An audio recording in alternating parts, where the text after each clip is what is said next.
Selamat datang di MRF Football, channel yang akan membahas berita seputar Manchester United. Jika kalian suka berita Manchester United dari kami, jangan lupa like, komen, dan subscribe. Dan juga nyalakan tombol loncengnya, agar kalian bisa tahu berita Man United terupdate dari kami. Terima kasih, Glory Glory Manchester United.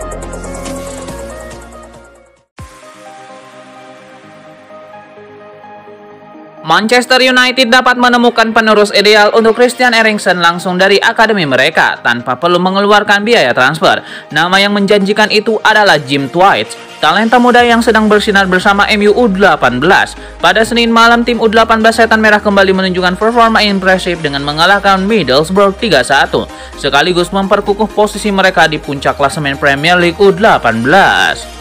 Jim Twight muncul sebagai solusi yang tepat. Ia memiliki fleksibilitas untuk bermain sebagai gelandang serang atau nomor 10 atau gelandang tengah, didukung oleh visi taktis yang baik serta kemampuan eksekusi bola mati yang mengesankan. Sebuah atribut yang membuatnya dibandingkan dengan David Beckham. Musim ini Twight telah mencetak 5 gol dan 3 assist untuk MU U18, membuktikan kontribusinya dalam skema serangan. Pemain muda asal Inggris ini bukan hanya kreatif, tetapi juga memiliki pemahaman permainan yang cerdas. Ia kerap melepaskan umpan-umpan yang membuka peluang bagi rekan setimnya untuk mencetak gol. Ketangguhan mental serta kemampuan membaca permainan yang ia miliki mengingatkan banyak orang pada gelandang top seperti Christian Eriksen atau Luka Modric. Beberapa pengamat bahkan berpendapat bahwa gaya permainannya sangat cocok dengan filosofi penguasaan bola Barcelona, sesuatu yang sedang diupayakan oleh pelatih Ruben Amorim. Dengan kualitas teknik yang luar biasa, Jim Twight berpotensi mendapatkan kesempatan bermain di tim utama United dalam waktu dekat. Ruben Amorim menegaskan bahwa menjuarai Liga Eropa dapat membawa perubahan besar bagi Man United. Namun ia juga menekankan bahwa keberhasilan di kompetisi ini bukanlah faktor krusial bagi masa depan klub. Dengan absennya beberapa pemain inti, Amorim menghadapi tantangan besar untuk membawa MU meraih hasil positif di Liga Eropa. Meski demikian, ia tetap percaya bahwa perubahan yang lebih besar masih diperlukan di dalam klub. Kami sedang mencoba mengubah banyak hal. Saya mengerti bahwa menjuarai Liga Eropa bisa mengubah segalanya untuk musim depan. Tetapi itu bukan satu-satunya hal untuk menentukan masa depan klub, tegasnya.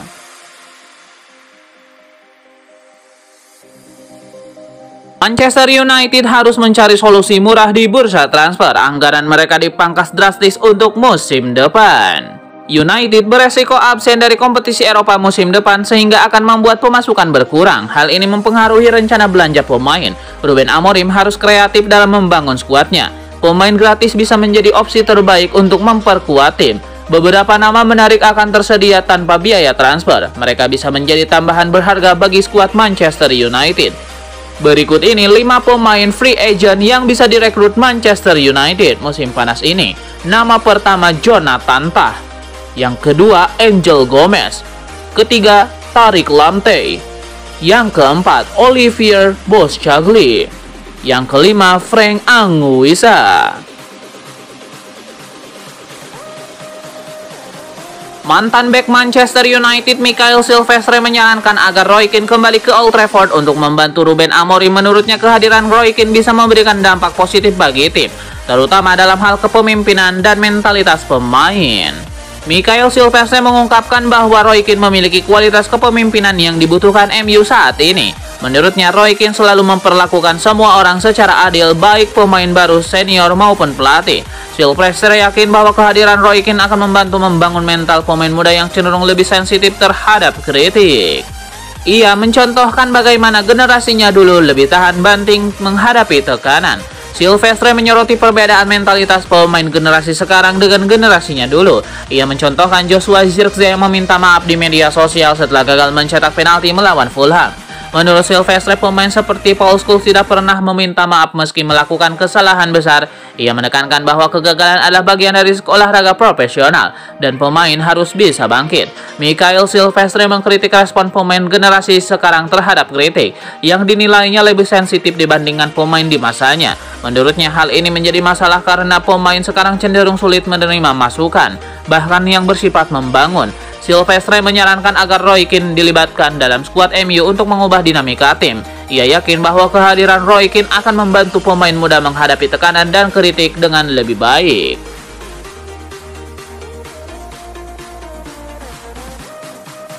Persaingan mendapatkan striker Newcastle United Alexander Isak semakin sengit saja. Manchester United bisa mendapatkan saingan baru, yakni pemuncak klasemen sementara La Liga, Barcelona. Legenda Barcelona David Villa terus menyarankan Blaugrana untuk melupakan mimpi merekrut Erling Haaland sebagai pengganti penyerang senior Robert Lewandowski.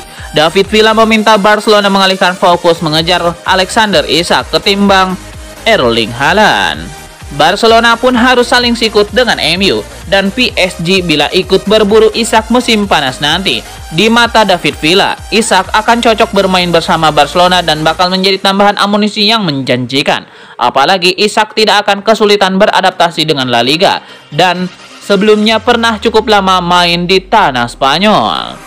Meski saat ini terkendala masalah finansial, David Villa sangat yakin Barcelona tidak akan kesulitan menemukan sosok yang tepat untuk menggantikan posisi Lewandowski sebagai mesin gol klub.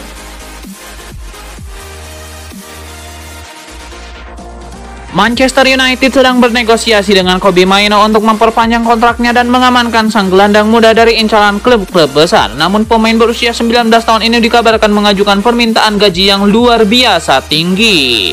Saat ini Mainoo hanya menerima 20.000 pound sterling atau 419,8 juta rupiah per minggu, meski kontraknya masih berlaku hingga 2027. Jika MU menyetujui permintaan tersebut, Mainoo tetap akan menerima kurang dari gaji Casemiro yang mencapai 375.000 pound sterling atau 7,8 miliar rupiah per minggu. Ia juga akan menjadi pemain dengan gaji tertinggi ke-8 di Old Trafford, tepat di bawah Harry Maguire yang memperoleh 190.000 pound sterling atau 3,9 miliar rupiah per minggu. Menurut Daily Mail, manajemen MU sangat menghargai potensi Mainoo, namun mereka juga harus mempertimbangkan aspek finansial, terutama terkait aturan financial fair play. Situasi ini membuat Mainoo tidak lagi dianggap sebagai pemain yang tidak tersentuh, dan MU bisa saja melepasnya dan tidak mencapai kesepakatan yang menguntungkan. Satu di antara faktor utama dalam keputusan ini adalah status Mainoo sebagai pemain akademi MU. Jika ia dijual, seluruh nilai transfernya akan dianggap sebagai keuntungan bersih dalam laporan keuangan klub. Saat ini MU menilai harga Mainoo berkisar 70-80 juta pound sterling, angka yang bisa membantu mereka melakukan perombakan skuad pada bursa transfer berikutnya. Chelsea dikabarkan memantau situasi ini dengan cermat dan siap bergerak jika ada celah untuk merekrut Mainoo. Di satu sisi, Mainoo memiliki kecintaan terhadap MU yang telah membesarkan namanya, namun di sisi lain ada tawaran besar dari klub-klub top yang siap memberikan gaji lebih tinggi dan prospek karir yang lebih menjanjikan. Arsenal menunjukkan performa luar biasa dengan kemenangan telak 7-1 atas PSV Eindhoven dalam laga leg pertama babak 16 besar Liga Champions. Martin Odegaard menjadi bintang kemenangan dengan mencetak 2 gol dan 1 assist, membuktikan bahwa ia siap untuk menghadapi Man United pada laga Premier League akhir pekan ini. Odegaard memberikan assist cemerlang untuk gol ke-7 yang dicetak oleh Calafiori. Performa impresifnya ini menjadi sinyal bahaya bagi MU yang akan menjadi lawan Arsenal di Old Trafford pada akhir pekan ini. Mantan pemain Arsenal Theo Walcott yakin bahwa kepercayaan diri Martin Odegaard akan meningkatkan setelah performa gemilangnya di Liga Champions. Ia juga memberikan peringatan kepada Wayne Rooney yang kini menjadi pandit. Ini akan meningkatkan kepercayaan dirinya untuk laga melawan tim Anda di akhir pekan. Arsenal luar biasa malam ini. Mereka benar-benar membuat VSP terlihat biasa saja. Rooney pun merespon dengan santai. Mereka akan baik-baik saja hari Ahad nanti. Mantan kapten MU itu juga mengakui bahwa Arsenal kini bisa fokus penuh pada laga melawan Setan Merah. Manchester United versus Real Sociedad berakhir dengan skor imbang 1-1. Yang bermain di Stadion Anoeta, Real Sociedad. Gol Manchester United dicetak oleh Joshua Zirkzee, sedangkan gol Real Sociedad dicetak oleh Martin Oyarzabal lewat penalti yang kontroversi. Berkat hasil ini, MU mendapatkan hasil positif dan menunggu kedatangan Real Sociedad di Old Trafford.